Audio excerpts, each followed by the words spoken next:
you escorted me down to the field. We were so kind to do because you know me and walking by myself. When you came back upstairs, did you have a feel on Minnesota's mindset versus Nebraska's, or were you just like, it is what it is? It felt a little ominous, and in a sense that, because as you know, we walk right by Minnesota's entering the field, Yeah. and it's not like a short walk. Like you're talking 30 yards of sharing the same walkway. Well, as you a team asked me getting which ready to way warm up. did we want to go because we didn't want to cut through them. Yeah, and like it played out this way, but I got the feeling that Minnesota wanted to like rip our face off. Like that's how it felt down there. And with us, like I wasn't out there for warm-ups. I was back up at that point, but like we said this on the broadcast. They do not like us. Yeah. Like they don't like Nebraska, and even us as the radio guys. Like I'm not super intimidating when you look at me, but I felt like they wanted to hurt me. Like that's how I felt walking in there, and like certainly they felt that way about our team wanting to go, lay some physical toll for 60 minutes, and that's exactly what happened. As you kind of went through that and were around the Nebraska team both before and after that, did you get the sense that was kind of with that in mind, with how Minnesota, didn't totally love us? Did you get the sense that was a lack of preparedness from Nebraska, or just an inability to figure out how to match that level of emotion? When I kind of reflect on last week, I think for me the biggest thing was like we weren't ready to meet that intensity early. What I think. And then what happened was there was a lot of looking around like this shouldn't be happening to us. The part that bothered me, and I think Damon was in the same camp based on both of our body languages on the bus getting onto the plane, like it should bother you. It should have bothered you a lot more that they were tougher than you. Mm-hmm. And like, I never played football at a collegiate level or a professional level, but I hate losing, and I hate losing like that. Like at some point you buckle up your chin strap, you tighten up your shoulder pads, and you don't let that happen to you. Like that's what bothered me. And that's why it's given me confidence this week, because if your instinct is to do the opposite, like dreading going to practice this week, or like, ooh, like now the doubt creeps in, then this sport probably isn't for you.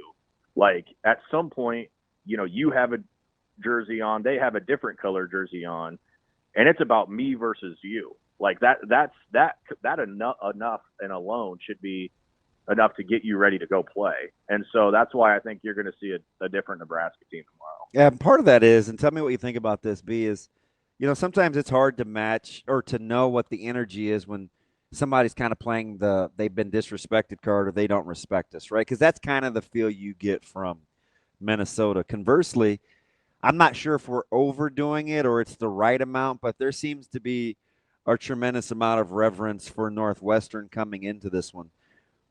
Agree or disagree on how we feel about Northwestern, and do you think that that's more advantageous for a team like Nebraska, who's still trying to figure out where they need to be every week emotionally?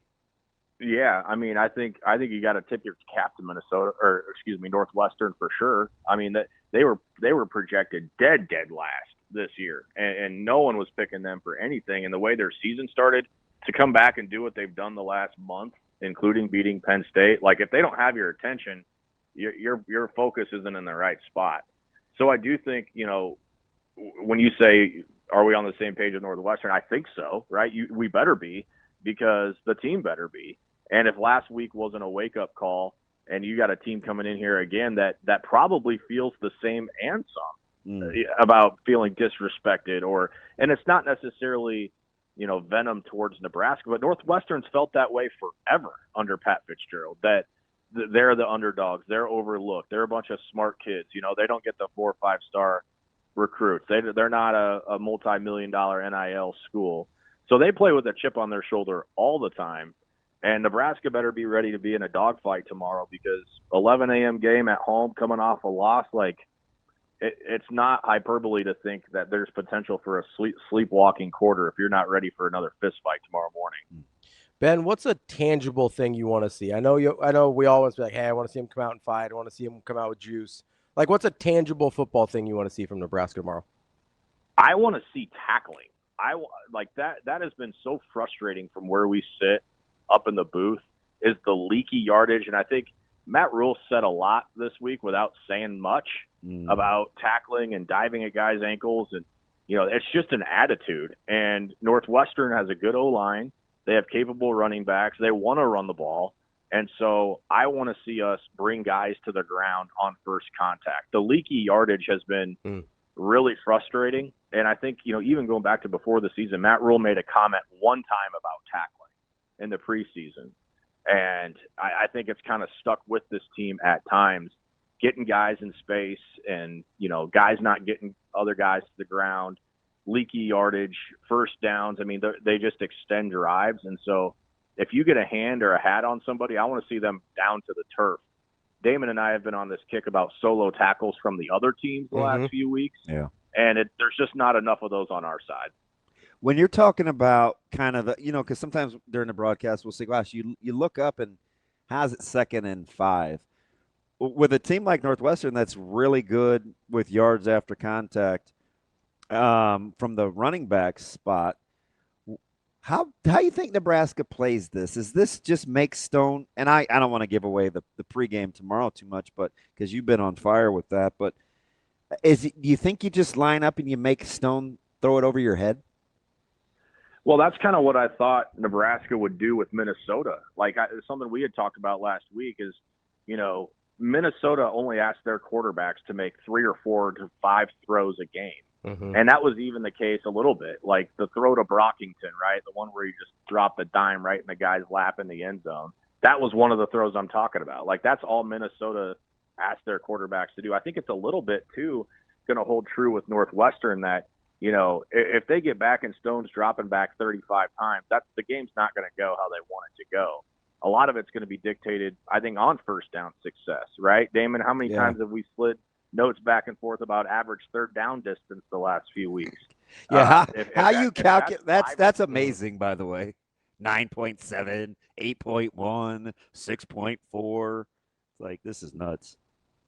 Well, I think if it's anything, 5.5 or greater, Nebraska's where they want to be, right? I think that's where you got to live. But I think Matt Rhule even said that this week that, we got to be good on first down and we got to get guys to the ground because 2nd and 5, 3rd and 2, Northwestern's going to be perfectly content with a 13 plays, 7-8 minute drive and, taking as much off that clock and keeping the ball in Nebraska's hands as they can.